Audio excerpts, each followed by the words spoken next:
What's cracking, y'all? You are now watching Boo TV. Appreciate you for stopping in. Like, comment, subscribe, hit the bell, stay notified, and let's get into the topic for today. What's good? What's good? What's good? Salute y'all. How y'all doing this beautiful day? Found this video. I'm surprised I haven't came across this one before. And inside the NBA, Larry Bird and Kevin McHale one-on-one, kind of, I guess, going back and forth conversation with each other on camera. Brothers and champions.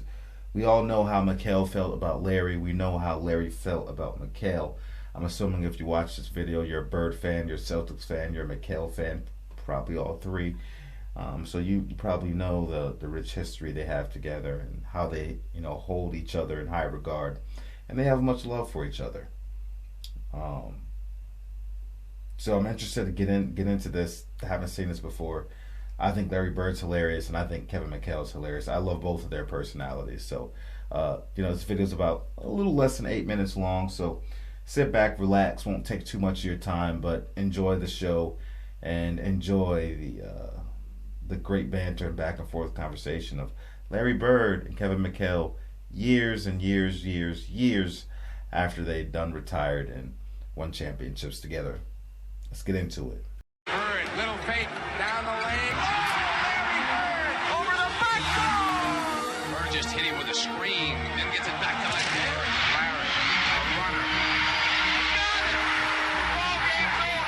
Better show that Kevin McHale footwork. About all the stuff that we went through so much stuff together as a team, and we played in an era that was really fun. Bird the rebound. Over his head to McHale. What do you think the biggest difference is between our era and today's era? What do you like about today's era, and what don't you like? Well, first of all, I really like the game now. I think they've cleaned it up as far as the grabbing, the holding, the cheap shots. I think they're really on top of it.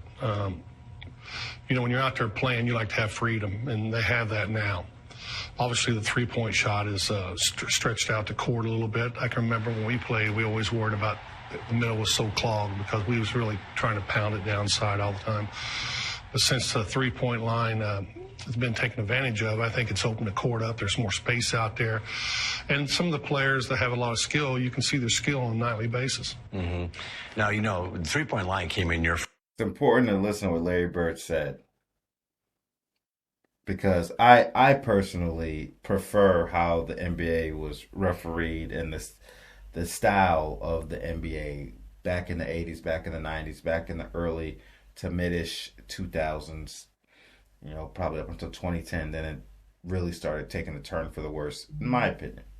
But one thing Larry Bird said is that he basically said, because of how the NBA is played now, you can see more of the skills that the players have to offer. Which goes back to what I always say. A lot of these players, if you take them and put them into a past generation, a past league, where it was more physical, where they couldn't do as many things as they could do now because of the rules, where you didn't have the spacing and the freedom and all the three-point shooting, I think many of the players, I'm not saying some of them wouldn't be great, I just think they would be somewhat of a lesser version of themselves than what we know them to be as today. Call me a hater, I don't care. That's what I believe. Let's continue. First year, my second year was the second year of the three-point line. When did you start kind of working on your three-point shot? Kevin, we never really worked on it. Yeah. I mean, we wouldn't even guard guys beyond the three-point line. We would stay way underneath, going there every pick. The corner shots and the one out at the top, really top of the key, they're the shots that I like to take. I can remember Danny talking about using it back then, and he thought you could shoot 35, 36 from the field from threes and do better if you shot 50%, from the twos. Williams to Bird again. Up fakes. Fires another three-pointer. Oh! Ties it up! Yeah, I was laughing because I was in the All-Star game with you when you walked in and asked who was going to get second place in the three-point contest. When you walked in there, what were you thinking when you made that announcement to the room? Just messing with all those guys like you always did? Yeah, I didn't. I had no clue. I never really practiced. Me and Danny used to shoot some before we went out there, but everybody's sitting there. Everybody's real quiet. You really didn't. You knew the guys, but you never were around them. And nobody's really saying anything. So I walk in and look around, and it just came out. I had no clue I was going to win it. Bird against Hodges. Should be very exciting final. That's just part of the competition. It's so much easier, Kevin, to go in a gymnasium and shoot threes and by yourself or a few people around. You get out there and you're right there with 20,000 people looking at you. It's a whole different ballgame. And I knew that going in. I thought I had a great advantage just because of that. Well, I remember because we were sitting there and you were putting the balls on the rack like you were going to do it. And you remember you told me, you said, it's weird to take the ball here because we always got passes. Right. So, like you were trying to get the feel of getting the ball off the rack, and I think about that because you started practicing a few days before the All-Star game with that three-point contest. I remember because you were saying, "I'm going to win this check." And now Larry Bird, and look at the concentration. He is smoking. I remember the check was what? It was like 10 grand. 10 grand. I remember you saying, "I'm going to get this 10 grand." Larry Bird on his way to victory here in the long-distance shootout. If anybody needs $10,000, I'm sure it's Larry Bird. You didn't practice on that much. No, and I know going into that, I remember in the locker room, Robert said something that there's no way in hell I was going to win that three-point contest. So I knew right then I had to win it. I was teasing these guys a lot. I told them the check had my name on it the last couple of weeks, but it was a lot of fun. You get pumped up for something like this. I'm really surprised I did as well as I did. And you won 3 in a row, didn't you? You won 3. 3 in a row, three in a row. And the last one was when you had the finger up. You knew that? For the money. Were you counting? You knew exactly how many points you had in there. No, I knew the crowd. Okay. I didn't know if I really tied or won it, but I wonder if that thing popped out. You didn't do this. I missed a lot of shots in that round, and I really didn't care what the score was going into. I just knew I had to make shots. 17-15 defends the long-distance shootout crowd at Chicago Stadium. You were so relaxed when you played basketball. There was something about you. You just enjoyed playing basketball. I knew that. But you like to talk, you talk some trash and we did some stuff. But you played intense. But you were just really, where did you get that from? I have no idea. Kevin, I was so nervous before them games. I couldn't wait till they started. But once I stepped on the court to go shoot layups, everything just calmed down. I was very fortunate that happened. There's games out there, Kevin. I tell people and they don't believe me, but we'd be playing really well. And the press always says, what was you thinking when you made it? I wasn't thinking. I was thinking about my grandmother, wondering what she's doing today. I was totally out of that arena. I was just playing by feel and flow. And people don't understand that, but that's how I did. A lot of times, we run a play. I knew what the play was, but my mind might be somewhere else. And they talk about them zones that people get in that fortunately we got into some, as we get going.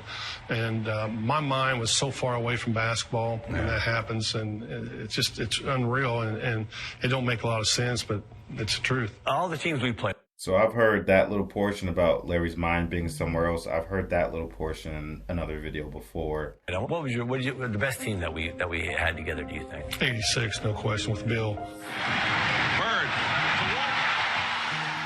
Bill made a difference. Jerry Seachy made a difference.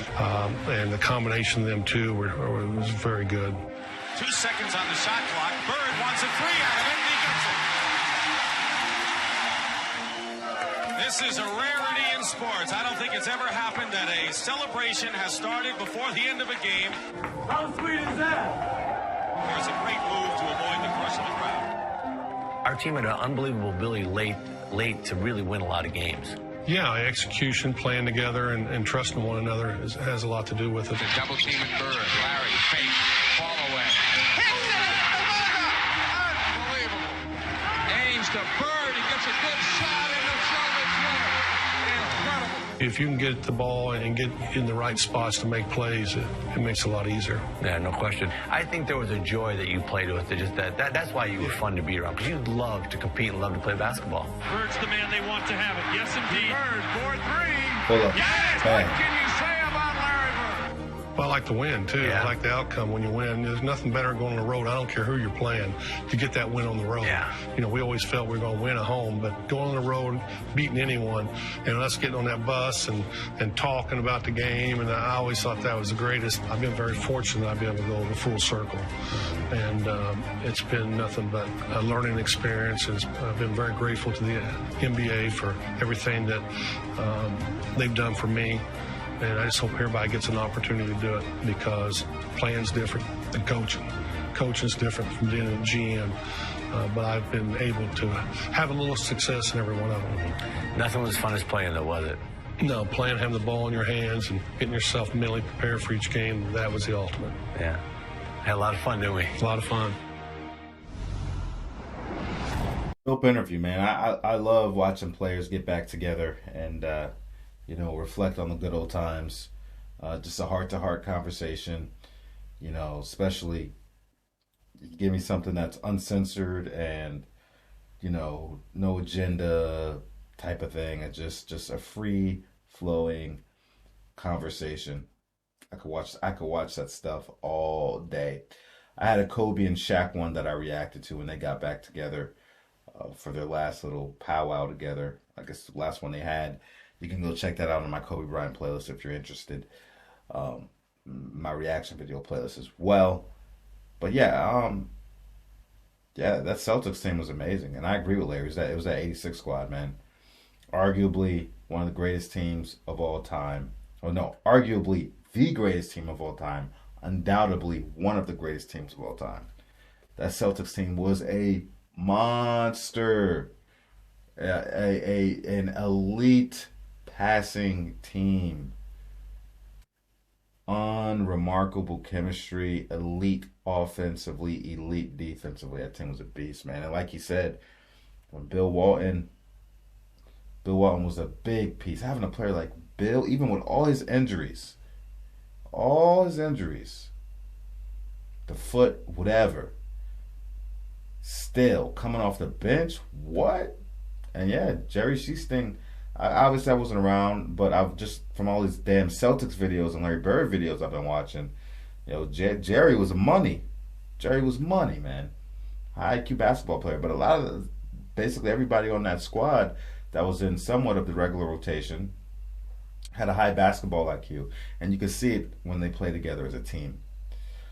Dope interview here. Let me know if you've seen it before, what you think about it. Was this a pleasure to see? If you haven't seen it before, watching these two go back and forth later in age. If you got any more Larry Bird interviews that I haven't done yet, send them my way. Would love to check them out. Appreciate you for stepping in. Check out our Boston Celtics playlist. Check out our Larry Bird playlist. Got more McHale content if you want to check that out. Like, comment, subscribe, hit the bell, stay notified. And I catch you on the next one. We out, baby.